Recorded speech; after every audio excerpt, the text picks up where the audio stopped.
Welcome to AP 13 news. నేను సుధా. బులెటిన్ల ముందుగా headlines.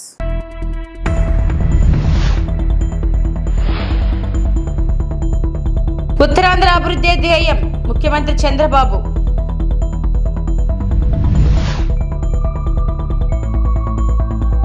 ఇది సూపర్ సిక్సా లేక సూపర్ మోసమా? మాజీ మంత్రి అంబటి రాంబాబు ధ్వజం.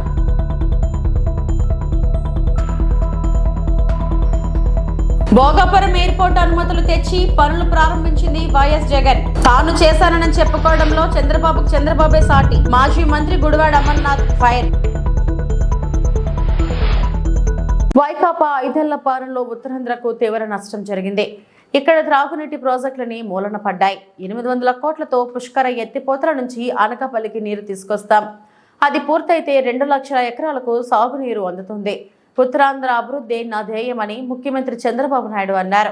ముఖ్యమంత్రిగా బాధ్యతలు చేపట్టిన తర్వాత ఆయన తొలిసారిగా గురువారం ఉత్తరాంధ్ర పర్యటనకు వచ్చి ఈ ప్రాంత అభివృద్ధికి వరాల జల్లు కురిపించారు. ఈ సందర్భంగా విశాఖ విమానాశ్రయం లాంజ్ లో నిర్వహించిన వివిధ శాఖల ముఖ్య కార్యదర్శులు, మంత్రులు, ఎమ్మెల్యేలు, అధికారులతో నిర్వహించిన సమీక్షలో మాట్లాడారు. 2026 నాటికి భోగాపురం విమానాశ్రయం నిర్మాణం పూర్తి చేస్తాం. మరో 500 ఎకరాలు కేటాయించి ఎయిర్పోర్ట్ పరిసరాలు అభివృద్ధి చేస్తాం. విమానాశ్రయానికి అనుసంధానం చేసే రోడ్లను అభివృద్ధి చేయడంతో పాటు 12 కూడల వద్ద సమస్య పరిష్కరించాలి. రాష్ట్ర రహదారికి ఎయిర్పోర్ట్లతో అనుసంధానం పెంచాలి. విశాఖ నుంచి భోగాపురం వరకు భీమిలి మీదుగా బీచ్ కారిడార్ అభివృద్ధితో పాటు బీచ్ రోడ్ ను శ్రీకాకుళం వరకు విస్తరించాల్సి ఉంది అని స్పష్టం చేశారు. 2700 ఎకరాలు భూమి ఇచ్చి 500 కూడా ఇచ్చి ఎంతమందికి ఎంప్లాయ్మెంట్ ఇస్తారు ఎంఆర్ఓ గానీ రెవెన్యూ నుంచి రెవెన్యూ వర్కౌట్ చేయమన్నాం. సెంట్రల్ మినిస్టర్ ఇక్కడే ఉన్నాడు, ఆయనకు అప్పచెప్పాం. ఆయన వాళ్ళతో కూర్చొని ఏమేమి చేయగలుగుతాం అన్ని చేసి ఒక యాక్షన్ ప్లాన్ తయారు చేయమన్నాం. అది కూడా చేస్తాం. అది పూర్తి కావాల్సిన అవసరం. దానికి కావాల్సినటువంటి కొన్ని సమస్యలు ఉన్నాయి. జిల్లా అడ్మినిస్ట్రేషన్ రాసుకోవాలి. ఇక్కడ నేషనల్ హైవే, పాత నేషనల్ హైవేలో 12 జంక్షన్స్ లో ఎక్కడికక్కడ కొన్ని ప్రాబ్లమ్స్ ఉన్నాయి. అవన్నీ కూడా క్రిటికల్ గా ఉన్నాయి. అవన్నీ సార్ట్అవుట్ చేయాలి. నెంబర్ 1. నెంబర్ 2, 5 హైవేస్ ఉన్నాయి. ఆ హైవేస్ లో కూడా కొద్దిగా ఎక్కడికక్కడ అక్కడుండే సమస్యలు, state roads, national highway road, state highways widening చేయడం, నేషనల్ హైవే చేయడం, అవసరమైతే 1 ఫ్లైఓవర్స్ నేషనల్ హైవే కూడా వాళ్ళ బడ్జెట్ ముందుకు వచ్చారు. అది కూడా మీరు ఫాలోఅప్ చేసుకోండి, అది చేయాలి. 3వది ఇక్కడి నుంచి భీమిలి వరకు బీచ్ రోడ్ 50 కిలోమీటర్లు, ఇది కూడా మనం పూర్తి చేయాలి. అది కూడా పూర్తి చేసుకుంటే ఎవ్రీ 5 కిలోమీటర్స్ 10 కిలోమీటర్స్ ఒక రోడ్డు తీసుకొని నేషనల్ హైవే కలిపేస్తే, అదే మరి బీచ్ రోడ్ అంతా కూడా ఈవినింగ్ లైఫ్ కోసం మనం ఏమేం చేయగలుగుతాం అన్ని చేస్తే ఈవెంట్స్ అవన్నీ క్రియేట్ చేయగలిగితే కొంత నైట్ లైఫ్ ఉంటుంది, సోషల్ లైఫ్ ఉంటుంది, కొంతవరకు ఉపయోగపడితే అది కూడా మనం చేయాలి. అదే సమయంలో మెడ్టెక్ జోన్ చూశాను. కలెక్టర్ కూర్చొని పెట్టుకున్న మీ అనకాపల్లి జోన్ అనుకుంటారు. అది ఒక మంచి మీద ఓకే, అది ఒకసారి కాన్సెప్ట్ తో వస్తే ఇంకా మార్కెటింగ్ కూడా చేసుకునే అవకాశాలు కల్పించాం. అక్కడే ఒక హోటల్ వస్తా ఉంది. ఎవ్రీథింగ్ 10,000 రూపాయలతో స్టార్ట్ అయిన ప్రాజెక్ట్ ఈరోజు 10,000 కోట్ల రూపాయలు టర్న్ ఓవర్ చేస్తున్నారు. 145 కంపెనీలు వచ్చాయి. కోవిడ్ సమయంలో ఒక సాటిస్ఫాక్షన్ నాకు కూడా ఒక లీడర్ గా పబ్లిక్ పాలసీస్ ఎట్లుంటాయంటే ఒక చరిత్ర కూడా. సాక్షాత్ ప్రధానమంత్రి వచ్చి విజిట్ చేసే పరిస్థితికి వచ్చాడు.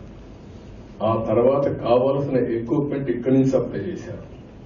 వెంటిలేటర్స్ దగ్గర నుంచి ఆక్సిజన్ జనరేటర్స్, ఆక్సిజన్ సిలిండర్స్ దగ్గర నుంచి ఏం కావాలో అవన్నీ ఇక్కడ తయారు చేసే పరిస్థితి వచ్చింది. ఏమీ చేయకుండా అన్ని తనే చేసినట్లు చెప్పుకోవడంలో చంద్రబాబు ఆయనే సాటి. దేశంలో చంద్రబాబుకి ఉన్న మార్కెటింగ్ స్కిల్స్ ఎవరికి ఉండవంటూ మాజీ మంత్రి గుడివాడ అమర్నాథ్ ఎద్దేవా చేశారు. 4 సార్లు సీఎం ఉన్న చంద్రబాబు ఉత్తరాంధ్రకి ఏం చేయకుండా ఇప్పుడు చవతి తల్లి ప్రేమ చూపిస్తున్నారంటూ మండిపడ్డారు. శుక్రవారం అమర్నాథ్ మీడియా సమావేశంలో మాట్లాడారు. ఇన్నాళ్లు చంద్రబాబు ఒక ప్రాంతానికి పరిమితమై పరిపాలన కొనసాగించారు.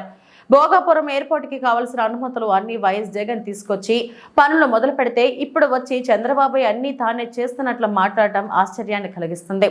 గతంలో 14 సంవత్సరాలు ముఖ్యమంత్రిగా ఉన్న చంద్రబాబు ఎప్పుడైనా పోర్టులు, మెడికల్ కాలేజీలు కట్టించారా అని, అభివృద్ధి కార్యక్రమాలు మేము చేస్తే ఇప్పుడేమో వైఎస్ జగన్ ఏమీ చేయలేదని చంద్రబాబు చిత్రీకరించారు. మేము మొదలుపెట్టిన పనులు చంద్రబాబు చేస్తున్నట్లు చెప్పుకుంటున్నాడు. ఇంట్లో ఎంతమంది చదివితే అంతమందికి తల్లికి వందనం 15,000 ఇస్తామన్న చంద్రబాబు ఇప్పుడేమో ఒకరికే ఇస్తామన్నట్లు జీవో ఇచ్చారు. ఇసుక ఫ్రీ అన్నారు. డబ్బులు ఎందుకు తీసుకుంటున్నారు? వాలంటీర్ల పరిస్థితి ఏంటో చెప్పాలంటూ అమర్నాథ్ డిమాండ్ చేశారు. అలాగే ఉత్తరాంధ్ర మీద వారికి ప్రేమ ఉన్నట్టుగా ఆయన 45 సంవత్సరాల రాజకీయ జీవితంలో 4వసారి ముఖ్యమంత్రిగా బాధ్యతలు చేపట్టిన తర్వాత కూడా గతంలో ఏమీ చేయనటువంటి వ్యక్తి వచ్చి ఇప్పుడు మళ్ళీ ఈ ప్రాంత ప్రజల మీద సవత్తల్లి ప్రేమ చూపించేటువంటి ప్రయత్నం చేసినట్టుగా కనబడింది.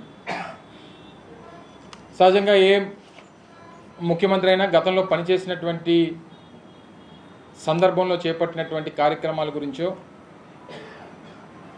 లేదా ఈ ప్రాంతం మీద, ఎందుకంటే ఉమ్మడి రాష్ట్రానికి ఆయన 9 సంవత్సరాలు ముఖ్యమంత్రిగా, తర్వాత రాష్ట్ర విభజన జరిగిన తర్వాత మొట్టమొదటిసారిగా ఆయనకి రాష్ట్ర ప్రజలు అవకాశం ఇచ్చారు. ఆ 5 సంవత్సరాలు కూడా కేవలం ఒక ప్రాంతం మీద, ఒక ప్రాంతం గురించి, ఆ ప్రాంతంలో ఆయన చేపడుతున్నటువంటి, ఆయన పార్టీకి సంబంధించినటువంటి పెద్దలు చేపట్టినటువంటి కొన్ని కార్యక్రమాల గురించి తపన పడినటువంటి కార్యక్రమాలు మనం చూసాం. సరే, ఏదేమైనప్పటికీ వారు ముఖ్యమంత్రిగా తొలిసారి ఉత్తరాంధ్ర వచ్చినప్పుడు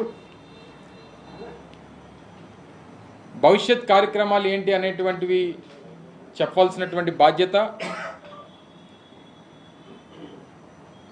రానటువంటి కాలంలో ఈ ప్రాంతానికి ఏం చేస్తాం అనేటువంటిది చెప్పాల్సినటువంటి బాధ్యత సహజంగా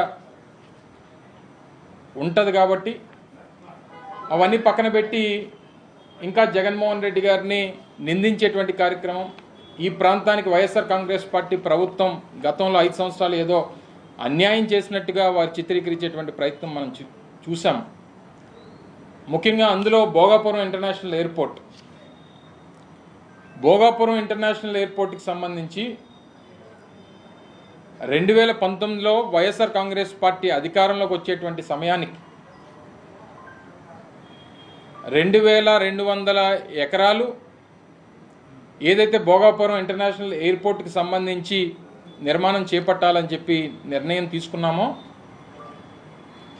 అందులో ఆ రోజు మేము అధికారంలోకి వచ్చినటువంటి సమయానికి ప్రభుత్వం చేతిలో ఉన్నటువంటిది కేవలం 377 ఎకరాలు. 377 ఎకరాలు మాత్రమే ఆ రోజు ప్రభుత్వం ఆధీనంలో, ఆ 2200 ఎకరాల్లో 377 ఎకరాలు మాత్రమే ప్రభుత్వం ఆధీనంలో ఉంది. దాదాపు మిగిలిన 1850, 1900 ఎకరాలు అసలు ప్రభుత్వం ఆధీనంలో లేదు, రైతుల ఆధీనంలోనే ఉంది. కానీ ఆ రోజు ప్రజల్ని మభ్యపెట్టడానికి 2019 ఫిబ్రవరి 14 ఒక శిలాఫలకం వేసేసి అప్పుడు కూడా ప్రజల్ని మభ్యపెట్టేటువంటి ప్రయత్నం చేశారు. సరే, తర్వాత ప్రజలు ఏ రకంగా నిర్ణయం తీసుకున్నారో మనం చూసాం. ఇప్పటికి కూడా ఆయన చేసినటువంటి కార్యక్రమంగానే దాన్ని చిత్రీకరించడం అనేటువంటిది చాలా ఆశ్చర్యానికి గురి చేసింది. ఎందుకంటే గత సంవత్సరం మే 3వ తారీఖున అనుకుంటా భోగాపురం ఇంటర్నేషనల్ ఎయిర్పోర్ట్కి సంబంధించి ఆ రోజు ముఖ్యమంత్రిగా ఉన్నటువంటి జగన్మోహన్ రెడ్డి గారు, దానికి సంబంధించినటువంటి I&I మినిస్టర్గా ఉన్నటువంటి నేను కానీ, లేదా కేంద్ర మంత్రివర్యులుగా ఉన్నటువంటి పెద్దలు జ్యోతిరాదిత్య సింధియా గారు దానికి పూర్తి స్థాయిలో అన్ని అనుమతులు తీసుకున్న తర్వాత పూర్తి స్థాయిలో నిర్మాణానికి ఏ రకమైనటువంటి ఆటంకాలు లేవు అని చెప్పి నిర్ధారణకు వచ్చిన తర్వాత పనులు మొదలుపెట్టినటువంటి ప్రభుత్వం జగన్మోహన్ రెడ్డి గారి ప్రభుత్వం. ఆ రోజు నేటికి దాదాపు 30-35% పనులు పూర్తి చేశాం. మిమ్మల్ని కూడా ఒక సందర్భంలో జనవరి మాసంలో అనుకుంటా, డిసెంబర్ జనవరి మాసాల్లో మిమ్మల్ని అందరినీ కూడా ఒకసారి అక్కడ జరుగుతున్నటువంటి పనుల్ని ప్రజలకు చూపించడం కోసం మిమ్మల్ని కూడా ఒకరోజు ఆహ్వానించి మిమ్మల్ని అందరినీ కూడా తీసుకెళ్ళినటువంటి సందర్భం మీ అందరికీ గుర్తుంది. ఆ రన్వే పనులు కానీ, టెర్మినల్ బిల్డింగ్ పనులకు సంబంధించి కానీ, ఇలా ఇవన్నీ జరుగుతున్నటువంటి క్రమంలో ఏమీ చేయకుండా అన్నీ నేనే చేశాను అనేటువంటి ఎన్నికల సమయంలో చంద్రబాబు ఇచ్చింది ఇది సూపర్ సిక్సా లేక సూపర్ మోసమా అని వైఎస్ఆర్సీపీ నేత మాజీ మంత్రి అంబటి రాంబాబు ప్రశ్నించారు. పిల్లలని స్కూలుకు పంపే అమ్మలకు తల్లికి వందనం పథకం కింద 15,000 ఆర్థిక సహాయం అంటూ ఏపీ ప్రభుత్వం జీవో 29 పేరిట ఉత్తర్వులు జారీ చేసింది. అయితే ఎన్నికల ముందు ఒక ఇంట్లో ఎంతమంది పిల్లలుంటే అందరికీ తల్లికి వందనం ఇస్తామని హామీ ఇచ్చిన చంద్రబాబు అధికారంలోకి వచ్చాక మాట మార్చారని మాజీ మంత్రి మండిపడ్డారు. అంబటి రాంబాబు మీడియాతో మాట్లాడారు. అధికారంలోకి తీసుకురండి. కాపీ కొట్టడమే కాకుండా కొట్టారు. కొట్టనేను ఒక మంచిదాన్ని కాపీ కొడితే తప్పేం లేదు. దాన్ని ఇంకొద్దిగా ముందుకు వెళ్ళారు. ముందుకు వెళ్ళి ఇద్దరుంటే 30,000, ముగ్గురుంటే 45,000, నలుగురుంటే 60,000 రూపాయలు మీ ఇంటికి తీసుకొచ్చి ఇచ్చేటటువంటి కార్యక్రమం చేస్తాం. అమ్మఒడి కాదు మాది, తల్లికి వందనం అని పేరు మార్చారు. ప్రజలు అట్రాక్ట్ అయ్యారేమో, పాపం ఓట్లు వేశారు, గెలిపించారు. ఇచ్చిన మాట నిలబెట్టుకోవాల్సిన బాధ్యత ఉందా లేదా చంద్రబాబు నాయుడు గారికి అని అడుగుతా ఉన్నా. ఇచ్చిన మాట నిలబెట్టుకొని శభాష్ అనిపించుకోవాలి కదా. చంద్రబాబు నాయుడు గారు ఎన్నికల్లో తీవ్రంగా ప్రచారం చేసుకున్నారు. జగన్మోహన్ రెడ్డి గారు ఒక్క పిల్లవాడికే ఇస్తున్నాడు, నేను వస్తే 4గురికైనా ఇస్తా, 5గురికైనా ఇస్తా, 3గురికైనా ఇస్తానని చెప్పేసి ఒక చంద్రబాబు నాయుడు గారే కాదు, కూటమిలో ఉన్నటువంటి అందరూ కూడా ప్రచారం చేశారు. సూపర్ 6 అన్నారు. సూపర్ 6 ఇది ప్రధానమైంది. చూడండి వాళ్ళు ఏ విధంగా ప్రచారం చేశారో ఒక్కసారి.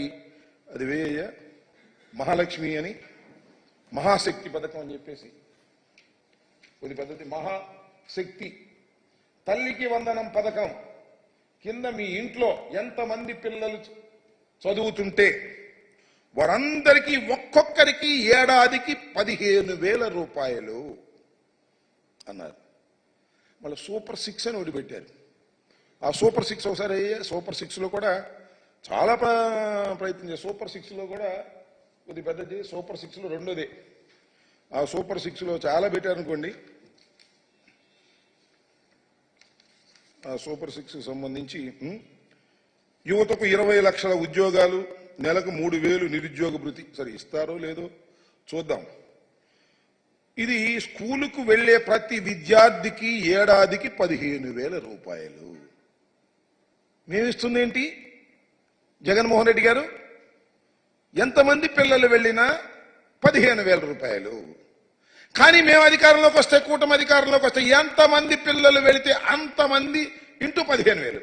ఇద్దరు వెళ్తే 30,000. రాష్ట్ర పర్యాటక శాఖ మంత్రి కందుల దుర్గేష్, ఎంపీ దగ్గుబాటి పురంధేశ్వరి, ఎమ్మెల్సీ వంక రవీంద్రనాథ్, శాసనసభ్యులు నల్లమిల్లి రామకృష్ణారెడ్డి, బత్తుల బలరామకృష్ణ, ఆదిరెడ్డి శ్రీనివాస్, ముప్పిడి వెంకటేశ్వరరావు, మద్దిపాటి వెంకటరాజు తూర్పుగోదావరి జిల్లాను, రాజమహేంద్రవరం నగరాన్ని అభివృద్ధి పరచడంలో ప్రజాప్రతినిధులు, అధికారులు సమన్వయంతో పనిచేసి అగ్రగామిగా నిలబడడంలో పరస్పర సహకారంతో పనిచేద్దామని రాష్ట్ర పర్యాటక, సాంస్కృతిక, సినిమాటోగ్రఫీ శాఖ మంత్రి కందుల దుర్గేష్, ఎంపీ దగ్గుబాటి పురంధేశ్వరులు పేర్కొన్నారు.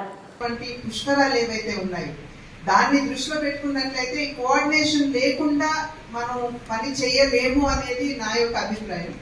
ఎందుకంటే పుష్కరాల్ని ఒక అవకాశంగా తీసుకుంటూ రాజమండ్రి జిల్లాని మనం ఏ విధంగా వీ కెన్ అప్గ్రేడ్ అనేది మనకి ఇది మంచి అవకాశం యాక్చువల్లీ. బికాస్ ఫండ్స్ ఫ్లో ఉంటుంది మనకి, అండ్ ట్రాఫిక్ కావచ్చు, అదేవిధంగా శానిటేషన్ కావచ్చు, వాటర్ కావచ్చు, డ్రింకింగ్ వాటర్ చాలా వరకు పక్కనే గోదావరి ఉన్నప్పటికీ కూడా రాజమండ్రి పెరిఫరల్ ఏరియాస్ అయితే అసలు డ్రింకింగ్ వాటరే influence that are going into the river Godavari. వాటి మీద కూడా ఖచ్చితంగా దృష్టి కేంద్రీకరించాల్సినటువంటి అవసరం ఉంది. అండ్ సర్వేస్ ప్రకారం అయితే ఇప్పుడు ఉన్నటువంటి మనకి ట్రాఫిక్ ఆల్రెడీ కంజెస్టెడ్ గా ఉంటుంది మనకి. More particularly Rajahmundry city town ని చూసినట్లయితే Decongestion, I would request you, madam, if you can, R&D, NHAI, PDs untaru varu, if they can do a comprehensive study of the traffic in Rajahmundry and give us a solution to it, a permanent solution, one-ways, traffic signals, ఇతరత్ర round turners, ఇటువంటి అంశాల మీద దృష్టి పెట్టి maybe bridges here and there, foot over bridges, వీటన్నిటి మీద దృష్టి పెట్టి ఒక సమగ్రమైనటువంటి ఒక రిపోర్ట్ ఇవ్వగలిగినట్లయితే, this is keeping in mind the future, like I said 2027. And అందరి అంచనా ఏంటంటే 5 కోట్ల మంది పిల్గ్రిమ్స్ వస్తారు అనేటువంటి అంచనా మనకు తెలియజేస్తున్నటువంటి సందర్భంలో ఎక్కడో ఒక చిన్న ఆందోళన, మనం అంత కేటర్ చేయగలం అనేది. సో ఆ ట్రాఫిక్ ని మనం దృష్టిలో పెట్టుకుని వాట్ కెన్ బి డన్. అదేవిధంగా కమిషనర్ గారితో కూడా ఈ ఘాట్ల అప్గ్రేడేషన్ కావచ్చు, బ్యూటిఫికేషన్ కావచ్చు, లేకపోతే seamless ghat connectivity like we saw in other states, దాన్ని కూడా దృష్టిలో పెట్టుకుని మనం అందరం ఒక 4-5 months లో ఒక రిపోర్ట్ తో. విశాఖ స్టీల్ ప్లాంట్ ప్రైవేటీకరణకు అవకాశమే లేదు. ఇక్కడ గమనించిన ప్రతి అంశాన్ని నోట్ చేసుకున్నాం. ప్రధాని మోదీకి అన్ని విషయాలు వివరిస్తామని కేంద్ర మంత్రి కుమారస్వామి తెలియజేశారు. Prime Minister's permission is required. I have to convince him. What are all the issues pertaining to the RINL issue? We threadbare discussion we had. I am preparing a note to get the confidence of the Prime Minister and how to revive this RINL. For that we are working out. Gudipalli మండలంలోని మాధవపురం గ్రామంలో bridge పక్కన ఉన్న పురాతన గణపతి ఆలయంలో విగ్రహం గుర్తు తెలియని వ్యక్తులు ధ్వంసం చేసి బయటపడేశారు. గుప్త నిధులు ఉన్నాయని విగ్రహాన్ని ధ్వంసం చేశారని మాధవపురం గ్రామ ప్రజలు చెప్పారు. ఈ మధ్యకాలంలో దేవరకొండ ప్రాంతంలో కూడా ఈ విధంగానే పలు ఆలయాల్లో గుప్త నిధులు ఉన్నాయని ధ్వంసం చేస్తున్నారని చెప్పారు. మాధాపురం గ్రామ ప్రజలు సంఘటన స్థలంలో జరిగిన సంఘటన గుడిపల్లి పోలీస్ స్టేషన్ కి సమాచారం ఇచ్చారు. వెంటనే ఎస్ఐ నరసింహులు వచ్చి పరిశీలించి కేసు దర్యాప్తు చేశారు. అంటే కడపలో ఏమైనా ఉంటుందా? అతికిచ్చినట్టు ఉంటుంది అని పలకొట్టిన లేని పలకొట్టి మూత పోసి ఇప్పుడు రాజబొమ్మ చేసిన లోపల ఏదైనా పెట్టకుంటుంటా దాన్ని ఏదైనా పెడతారని చెప్పి చేసిన దేవుళ్ళు చేసిన వాళ్ళు. మరి బయటికి ఏం తెచ్చినాడు?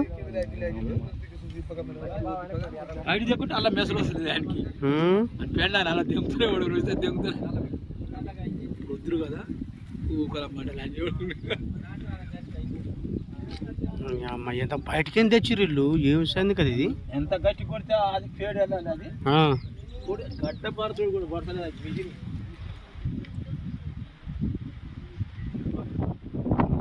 బయటికి ఏం తెచ్చినట్టు? బయట అంటే లోపల అది తేలుందా? ఏమైనా కట్టిందా వాళ్ళకు?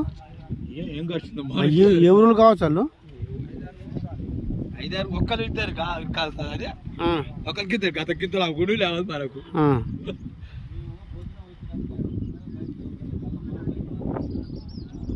అంటే నైటే తీసుకోవచ్చా? నిన్న ఉందా? నైటే తీసిరా?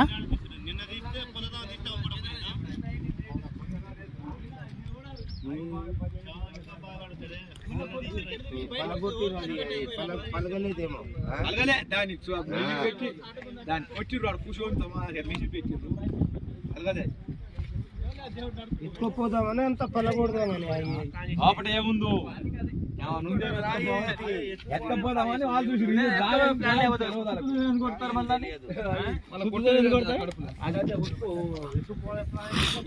లేవాలి.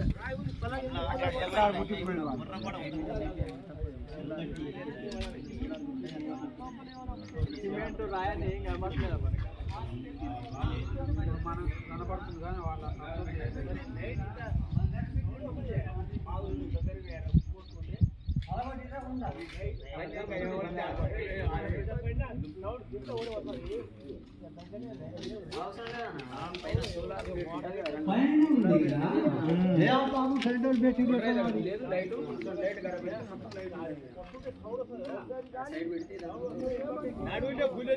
పోతుంటే వచ్చినా గిట్ట మనం ఏదో అనుకుంటాం కదా సౌండ్ వస్తుంది.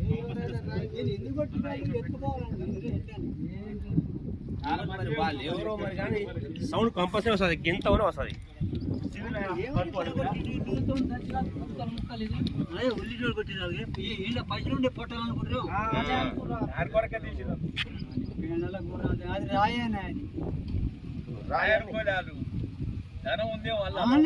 బయట రాత్రి ఎట్లా లేచిందని బయట.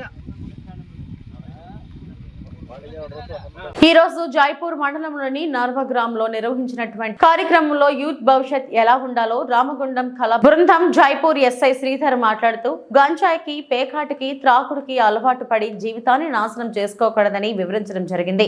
10 నెలలు కాదు అవసరం అనుకోండి, ఇంకొక నెల 10 నెలలు మోస్తుంది.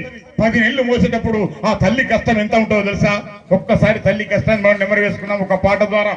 ఎందుకంటే ఎప్పుడైతే మనం ఆ కన్న తల్లి గర్భంలో మొలకై మోస్తామో ఆ రోజు నుంచి కన్న తల్లికి కష్టాలు మొదలైతాయి. తిందామంటే తిండి తినబుద్ధి కాదు తల్లికి, తాగుదామంటే నీళ్లు తాగబుద్ధి కాదు. ఒక దగ్గర కూర్చోపోయా, ఒక దగ్గర నిల్చోబుద్ధి కాదు, ఒకరితో మాట్లాడబుద్ధి కాదు. ఆమె మనసులో ఉండదు. 1 కాదు, 2 రోజులు కాదు, 3 రోజులు కాదు, నెల కాదు, 2 నెలలు కాదు, 3 నెలలు కాదు, 9 నెలలు అంత ఘోరమైన నరక యాతన అనుభవించి మరి మనకు జన్మనిస్తుంది కన్న తల్లి. అవసరం అనుకుంటా 10 నెలలు, ఇంకొక నెల ఎక్కువ వస్తుంది. మరి ఎంత మోసి 10 నెలలు మోసి మనకు జన్మనిచ్చి మరి మనకి ప్రపంచాన్ని పరిచయం చేసి మనకు విద్యాబుద్ధులు నేర్పించి మంచి చెడు చెప్పి అన్ని రకాలుగా మన సమాజంలో మనల్ని ఒక మంచి గౌరవంగా ఉండే విధంగా మన ప్రత్యేక ధన్యవాదాలు. ఎందుకంటే నా మండలిలో నాకు అవకాశం ఇచ్చినందుకు. ఎందుకంటే వీళ్ళు మన కమిషనరేట్ మొత్తం తిరుగుతూ ఉంటారు. వీళ్ళంతా ఎవరో కళాకారులతో పాటు మా పోలీస్ అధికారులు. వీళ్ళంతా కేవలం సమాజంలో ఉన్న చెడు వ్యసనాల వల్ల ఏ విధంగా సమాజం పబ్లిక్ అందరు నష్టపోతున్నారు, వాళ్ళందరినీ ఏ విధంగా దాంట్లోకి వెళ్ళి బయటపడేయాలని కేవలం అదే మంచి ఉద్దేశంతో మొత్తం ఇదే పనిలో ఉంటారు తప్ప వాళ్ళకి ఏ పని ఉండదు. అంటే అది అట్లాంటి టీము మన రామగుండం కమిషనరేట్ అంటే మంచిర్యాల, పెద్దపల్లి జిల్లా మొత్తం తిరుగుతూ ఉంటాయి. అందులో మనకి ఈరోజు అవకాశం వచ్చింది. దానికి మనం చాలా హ్యాపీగా ఫీల్ కావాలి. వీళ్ళ టీంకు ప్రత్యేకంగా ధన్యవాదాలు, శ్రీనివాస్ అండ్ టీంకి. అందులో నేను మళ్ళీ నర్వ విలేజ్ని ఎంచుకోవడానికి మీ అందరికీ తెలుసు, మళ్ళీ ప్రత్యేకంగా చెప్పాల్సిన అవసరం లేదనుకుంటున్నా. ఇంతకుముందు కూడా నేను సిఐ గారు మేము వచ్చి మీటింగ్ పెట్టాము, ఇక్కడే రోడ్డు మీద పెట్టాము. ఎందుకు పెట్టాననేది మళ్ళీ ఒకసారి మీకు చెప్తాను. మన విలేజ్ మీద కొంచెం చెడు అభిప్రాయం అనేది ఉంది. దాంట్లో మీకు కొంచెం అవగాహన కల్పిస్తే మన పిల్లలన్నా బాగుపడతారు. ఆ చెడు వ్యసనాలు ఏంటి అనేది మీకు తెలుసు. ప్రత్యేకంగా గంజాయి నడుస్తున్నది, ప్యాకెట్ నడుస్తుంది, తాగుతూ ఉన్నారు, ఉన్న భూములు అమ్ముకుంటూ ఉన్నారు, నష్టపోతున్నారు, ఉన్నప్పుడే అది చేస్తున్నారు. కేవలం అదే ఆలోచనతో మన విలేజ్ కొంతవరకన్నా బాగుపడాలనే ఉద్దేశం మనల్ని ఇప్పుడు మాటల రూపకంగా చెప్తుంటే ప్రజలు మీరంతా ఆలోచించి మీ పిల్లల్ని బాగు చేసుకుంటారు, ఇంకో రకంగా అందరు బాగుపడతారనే ఉద్దేశంతో, మంచి ఉద్దేశంతోనే పెట్టినాం. ఇదేదో మాకేదో డ్యూటీ కాదు, అది కాదు, మన విలేజ్ బాగుపడాలి. ఇక్కడ అందరూ దాదాపు మధ్యతరగతి కుటుంబాలు. ఇవి ఈ మధ్యలో రేట్లు వచ్చి కొంచెం భూముల రేట్లు అయ్యి అంతే తప్ప ఎవరికి చూసినా ఇల్లు సరిగా లేదు, ఏం లేదు. భూముల రేట్లు ఉన్నాయి, అమ్ముతున్నాం, అటు ఏదో ఒకటి ఖర్చు చేస్తున్నాం తప్ప నాకు మంచి ఇల్లు మంచి కట్టుకున్న ఇల్లు అయితే నాకు ఏడ కనబడలేదు. నాకైతే ఏం చేస్తున్నారేమో డబ్బులని నాకు అర్థం కావట్లేదు. మంచి రేట్లు వచ్చినాయి, భూములకు లక్షలలో పోతుంది. అట్టిగా డబ్బులు వేస్ట్ చేస్తున్నారు. ఇల్లు సరిగా మనం సరిదిద్దుకోలేకపోతున్నాం, మన పిల్లల్ని సరిదిద్దుకోలేకపోతున్నాం. వాళ్ళంతా గంజాయికి అలవాటు పడి మనల్ని బెదిరించి బండు కొనిమని, లేకపోతే చస్తా బతుకుతా అని చెప్పుకుంటా మనల్ని బ్లాక్మెయిల్ చేసుకుంటే పిల్లలు ఆగమవుతున్నారు. అవుతున్నారా లేదా మన దగ్గర? నేను వచ్చిన కొత్తలో చాలా చూశాను. శ్రీనివాస మంగాపురం శ్రీ కళ్యాణ వెంకటేశ్వర స్వామి వారి ఆలయంలో సాలకట్ల సాక్షాత్కార వైభవోత్సవాలు అత్యంత వైభవంగా జరుగుతున్నాయి. గురువారం రాత్రి స్వామివారు హనుమంత వాహనంపై ఆలయ మాడవీధుల్లో విహరిస్తూ భక్తులకు దర్శనమిచ్చారు. తిరుపతి జిల్లా శ్రీనివాస మంగాపురం శ్రీ కళ్యాణ వెంకటేశ్వర స్వామి వారి ఆలయంలో తిరుమల తిరుపతి దేవస్థానం ఆధ్వర్యంలో సాలకట్ల సాక్షాత్కార వైభవోత్సవాలు అత్యంత వైభవంగా నిర్వహిస్తున్నారు. ఈ ఉత్సవాలు 3 రోజుల పాటు జరుగుతాయి. అందులో భాగంగా 2వ రోజు గురువారం రాత్రి కళ్యాణ వెంకటేశ్వర స్వామి వారు హనుమంత వాహనంపై ఆలయ మాడవీధుల్లో విహరించి భక్తులకు దర్శనమిచ్చారు. మంగళ వాయిద్యాలు, కోలాటాలు, చెక్క భజనలు, గోవింద నామస్మరణ నడుమ మాడవీధులలో విహరిస్తున్న స్వామివారికి భక్తులు కర్పూర నీరాజనాలు సమర్పించుకొని మొక్కులు తీర్చుకున్నారు. గోవింద నామస్మరణతో 4 మాడవీధులు మారుమ్రోగాయి. వైభవోత్సవంలో భాగంగా 3వ రోజు శుక్రవారం గరుడ వాహనంపై స్వామివారు విహరించి భక్తులను అనుగ్రహించనున్నారు. కార్యక్రమంలో ఆలయ ప్రత్యేక శ్రేణి deputy EO Varalakshmi, AEO Gopinath, ఇతర అధికారులు పాల్గొన్నారు.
తిరుపతి జిల్లాలో రాత్రులు విధులు నిర్వహిస్తున్న పోలీస్ సిబ్బందిని ఎస్పీ హర్షవర్ధన్ రాజు ఆకస్మికంగా తనిఖీ చేశారు. తిరుపతి చంద్రగిరి సబ్ డివిజన్లో బీట్ సిబ్బందికి పలు సలహాలు, సూచనలు ఇచ్చారు. ఎక్కడా ఎలాంటి అవాంఛనీయ సంఘటనలు జరగకుండా రాత్రిపూట సమర్థవంతంగా విధులు నిర్వహించాలని ఆదేశించారు. తిరుపతి జిల్లా తిరుపతి చంద్రగిరి సబ్ డివిజన్ల పరిధిలో రాత్రిపూట గస్తీ తిరిగే పోలీసు సిబ్బందిని జిల్లా ఎస్పీ గురువారం రాత్రి తనిఖీ చేశారు. బీట్ బుక్లో ఉన్న ప్రాంతాలలో ప్రణాళిక ప్రకారం ఖచ్చితంగా తిరగాలని సూచించారు. రాత్రి గస్తీ తిరుగు సిబ్బంది తమ బీటు పరిధిలో ఉన్న రౌడీ షీటర్లు, సస్పెక్ట్ షీటర్లు, హిస్టరీ షీటర్లను ఖచ్చితంగా తనిఖీ చేసి బీట్ పుస్తకంలో నమోదు చేయాలన్నారు. గతంలో నేరం జరిగిన ప్రదేశాలను కూడా బీట్ పుస్తకంలో నమోదు పరచాలన్నారు. LHMS కెమెరాలను తప్పకుండా బీట్ సిబ్బంది తనిఖీ చేయాలని ఆదేశాలు ఇచ్చారు. రాత్రిపూట విధి నిర్వహణలో స్వీయ సంరక్షణ చేసుకుంటూ సమర్థవంతంగా తమ విధులు నిర్వర్తించాలని పోలీస్ సిబ్బందికి సూచించారు. ప్రతిరోజు ఉదయం SHOలు, సంబంధిత అధికారులు కూడా బీట్ బుక్ను ఖచ్చితంగా తనిఖీ చేయాలని అధికారులను ఆదేశించారు. మైక్ ఆఫీసర్లు, నైట్ రౌండ్స్ ఆఫీసర్లు, నైట్ డిస్ట్రిక్ట్ ఆఫీసర్లు ఖచ్చితంగా బీట్లను తనిఖీ చేయాలని ఆదేశించారు.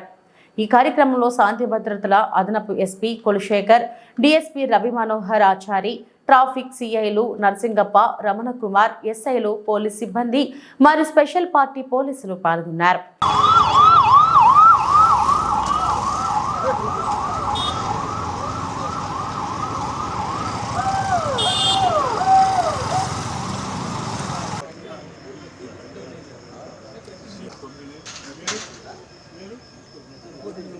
బాబు రిపోర్టింగ్ యూనివర్సిటీ ఇన్స్పెక్టర్ రిపోర్టింగ్ నిలబడండి అటెన్షన్ నిలబడి కొంచెం రిపోర్టింగ్ అని చెప్పొద్దు బీట్లే అవి బీట్లు సార్ వాళ్ళ కలిపిన 14 వాళ్ళ 6 ఓకే మన రక్షక 4 ప్లస్ రక్షక 6 రక్షక బీట్స్ టోటల్ వచ్చి 6 రక్షక 6 రక్షక వచ్చేసి 6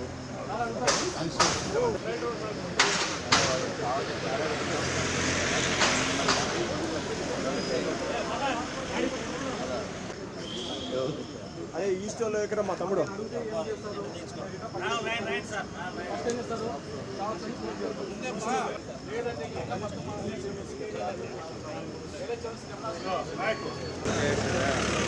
ఏమండి తనిఖీలు ఎక్కడ ఇక్కడ వాళ్ళు చేస్తూనే ఉంటారు చేస్తాను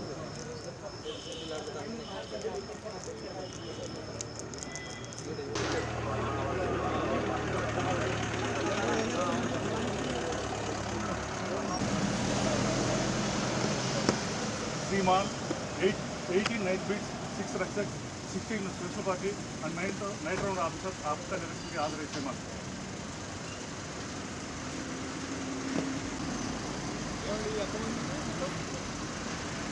Sir, 18 beats. ఉన్నాయి సార్ ఒక బీట్ బుక్ తీసుకోండి బ్రో నువ్వు పక్క ఫోన్ ఏది మీది మైక్ ప్లీజ్ సార్ అవును సార్ మైక్ ఆఫీసర్ డ్యూటీ ఏంటి డ్యూటీ ఏంటి షాప్ సపోర్ట్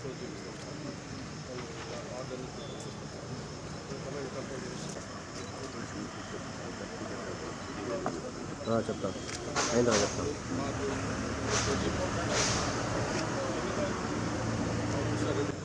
జ్యోతి జంక్షన్లో హారిక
సంబంధించి తిరుపతి సబ్ డివిజన్కి సంబంధించి ఒకసారి ఆ బీట్ కానిస్టేబుల్స్ తోటి మాట్లాడి వాళ్ళ విధులు ఎలా చేస్తున్నారు, సో వాళ్ళు కరెక్ట్గా చేస్తున్నారా లేదా, లేకపోతే వాళ్ళకి ఏదైనా సూచనలు ఇచ్చేదాని మీద నైట్ ప్యాట్రోలింగ్ కొంచెం ఎఫెక్టివ్గా చేసి టౌన్లో కావచ్చు ఎక్కడ న్యూసెన్స్ లేకుండా అట్లాగే ప్రాపర్టీ అఫెన్సెస్ని ప్రివెంట్ చేసే విధంగా కూడా చర్యలు తీసుకోవాల్సిన అవసరం ఉంది. సో దానికి సంబంధించి మా వాళ్ళతో ఒకసారి ఇంటరాక్ట్ అయ్యి వాళ్ళకి కొంచెం సూచనలు ఇద్దామన్న ఉద్దేశంతో ఈరోజు ఈ విధంగా అందరికీ బ్రీఫింగ్ సెషన్ ఏర్పాటు చేయడం జరిగింది. ఈ వార్తలు ఇంతటితో సమాప్తం. నమస్తే.